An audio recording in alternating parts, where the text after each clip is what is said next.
ఇటు సైడ్ ఆంధ్ర తెలంగాణలో పూజలు చూసుకోండి మీరు, చాలా నార్మల్గా అమ్మవారికైనా స్వామికైనా ఎవరికైనా చాలా నార్మల్ పూజలు ఉంటాయి. మనం మహా అయితే పూలు లేదంటే కొబ్బరికాయ, ఇంకా అయితే బంగారం తీసుకెళ్లి పెడతారు. కానీ మీరు చేపించిన పూజలు మీరు చెప్తుంటే మీ వీడియోస్ కూడా చూస్తూ ఉంటాను. అమ్మవారి దగ్గర బలిస్తే ఆ బొట్టు పెట్టుకోవడం మంచిదంటారు. ఇంకా అప్పటికప్పుడు మీరు అక్కడ చేసొస్తే మధ్యాహ్నానికి మంచిది అయిపోయిందని కొంతమంది చెప్తే వీడియోలు కూడా చూసాను నేను. ఎంతవరకు నిజం? ఇవన్నీ మీరు ఏమైనా లాభాపేక్షతో చేస్తున్నారా, లేకపోతే దీని మీద మీకు ఇంట్రెస్ట్ ఎలా వచ్చింది అసలు? నాకు రైట్ నో 2 కొడుకులు. ఓకే. మొదటి సంతానం జన్మించినప్పుడు వాడి జాతక చక్రం చూసిన ఒక జ్యోతిష్యుడు తిరుమలలో ఓకే వీడికి మాటలు రావని చెప్పాడు. అంత time he was just a baby bye, అంతే. మాటలు రావని చెప్పాడు. నేను అప్పుడు దేవుణ్ణి నమ్ముతుండలే. నమ్మన వైబ్రేషన్స్ ఉంటాయి కదండి, బ్యాడ్ వైబ్రేషన్స్. సైన్స్ ఉంది, టెక్నాలజీ ఏదో అంటే ఒకవేళ నిజంగా అట్లా జరిగితే ఈ కాలంలో సైన్స్తో ఎంతైనా చేసుకోవచ్చు అని నమ్ముతా ఉంటే నేను. కాలం జరుగుతూ ఉంది. కొన్ని రోజుల తర్వాత వాడికి పెద్దగా అయినాడు, 3 years 4 years నిజంగా మాటలు రాలేదు వాడికి. నాకు 2 వదినలు అన్నమాట. మా పెద్ద వదిన ఏం చేశారు, వీడు ఎందుకు మాట్లాడడం లేదని ఫస్ట్ క్వశ్చన్ రైస్ చేశారు. అంతవరకు మాకు ఐడియా లేదు, ఏదో వస్తాను ఎందుకు రావట్లేదు, పలానా వయసుకి వీడు నా అమ్మానో తాతానో ఏదో అనాలా, అత్తానో రాలేదంటే అప్పుడు నాకు first time okay something is happening అనిపించింది. అప్పటికి నేను డాక్టర్ దగ్గర చూపించినాను వెళ్ళి. డాక్టర్ ఏమన్నాడు, ఇతను డెవలప్మెంట్ డిలేతో, దట్ కైండ్ ఆఫ్ డిలేతో బాధపడుతున్నాడు, చాలా లేట్ వస్తాయి. సో ఇది ఒక this is one kind of disease అని చెప్పాడు డాక్టర్. సరే అనుకున్నాము. అప్పుడు నాకు మైండ్లో ఆస్ట్రాలజర్ మెదిలినాడు అనమాట. అంతే కదా, సినిమాలో లాగా ఒక రీల్ వచ్చింది.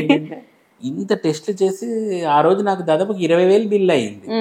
నా కొడుకు అవి పెట్టి ఏవేవని పెట్టి చెక్ చేసి ఫైనల్గా ఇంత ఖర్చు పెట్టి డాక్టర్లు వీడికి ఇది ఉందని చెప్పాడు. అతను ఏమి చూడకుండా జస్ట్ ఇలా చూసేసి నీ కొడుకు ఇట్లా జరుగుతుంది నేను ఎలా చెప్పగలిగినాడు అనేది నా మైండ్ లో పడిందండి.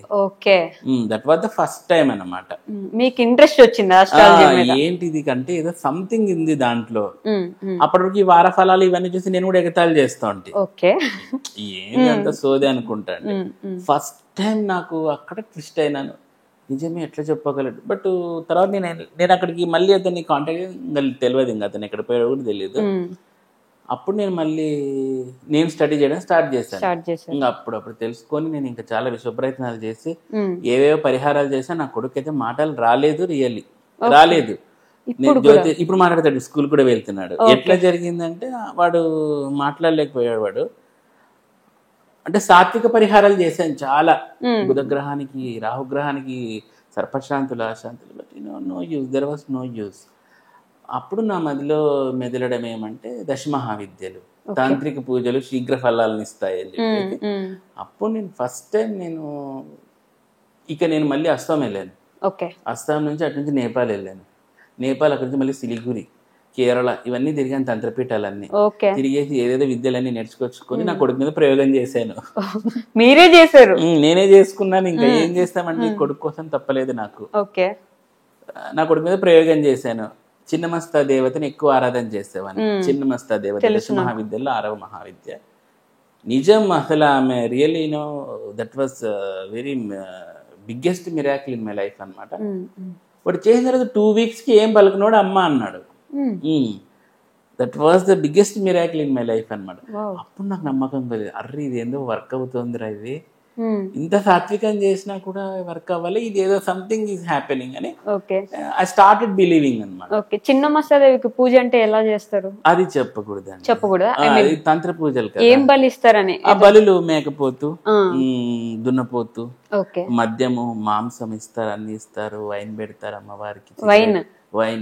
వైన్ ఎనీథింగ్, హాట్ డ్రింక్ ఏదన్నా కానీ పెట్టేస్తారు. తర్వాత కొన్ని ఉల్లిగడ్డలు, వెల్లుల్లి, మిరియాలు, ఇంకా ఏవేవి ఉంటాయో ఇట్లాంటివన్నీ కూడా వేసేసి. మన సైడ్ ఎందుకు లేవంటారు? లేవు మన సైడ్ ఎందుకోనండి, దశమహావిద్యల అంత ఇది లేదు మన సైడ్. పెద్దమ్మ, ఈ వీళ్ళు ఎక్కువ కల్చర్ గానీ ఈ దశమహావిద్య లేవు. సో అలా నాకు అక్కడ ఫస్ట్ ట్విస్ట్ జరిగిందా, అప్పటి నుంచి ఐ స్టార్టెడ్ బిలీవింగ్ అనమాట. ఓకే. అట్లా నుంచి ఇట్లా వచ్చేసాను. ఇప్పుడు నా కొడుకు బాగా చదువుతున్నాడు, స్కూల్కి వెళ్తున్నాడు. Very good. ఓకే.